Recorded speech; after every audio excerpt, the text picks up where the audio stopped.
সোনার গয়না পালিশের নামে কৌশলে গৃহবধূর কাছ থেকে 4 লক্ষ টাকার গয়না নিয়ে চম্পট দিল দুই দুষ্কৃতী। ঘটনায় চাঞ্চল্য ছড়িয়েছে এলাকায়। এদিন সোনার গয়না হারিয়ে কার্যত কান্নায় ভেঙে পড়েছেন টুঙ্গিদিঘি ভাঙাপাড়া গ্রামের গৃহবধূ।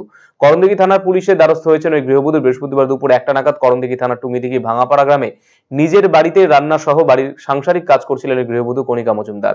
স্বামী কাজ করতে বাইরে গিয়েছিলেন। কণিকা মজুমদার জানিয়েছেন, এদিন দুপুরবেলা কাঁধে ব্যাগ নিয়ে অপরিচিত দুই ব্যক্তি বাড়িতে ঢোকেন। তারপরে বাড়ির কাঁসার আসবাবপত্র পরিষ্কার করে দেওয়ার কথা বললে সরল মনে তা দিয়ে দেন গৃহবধূ কণিকা মজুমদার। কাঁসা বাসন মাজতেই তারপরে কার্যত সুকৌশলে সোনার গয়না চেয়ে বসে ওই লোকটি।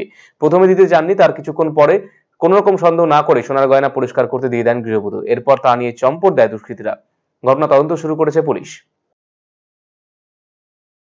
কালকে দুজন লোক এসেছিল। প্রথমে আমার বাড়িতে একজন ঢুকেছিল, সোনার জিনিস এনে আমি দিলাম, বলছে আর কিছু আছে, আরো কিছু দাও, এর মধ্যে পরিষ্কার হয়ে যাবে একসঙ্গে।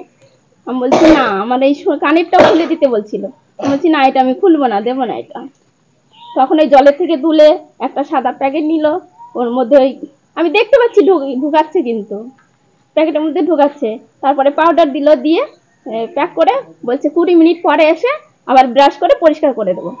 তখন ওই রাস্তায় গেলাম, আমি তো দেখিনি ওইখানে বাইক আছে, এমনি বাইকের আওয়াজ পেলাম, তারপরে চলে গেছে। তারপরে আমি ওইটা খুলেছি, খুলে দেখি আমার জিনিস কিছুই নেই। এই 3টে সোনার চেন, একটা সোনার লকেট, তারপরে সোনার একটা আংটি, আর একটা কানের জোড়া দুল ছিল, আর একটা রূপার চেন। 4 লাখ হবে, 4 লাখের মতন। হ্যাঁ, জানিয়েছি। কি দিয়েছে আজকে তারা?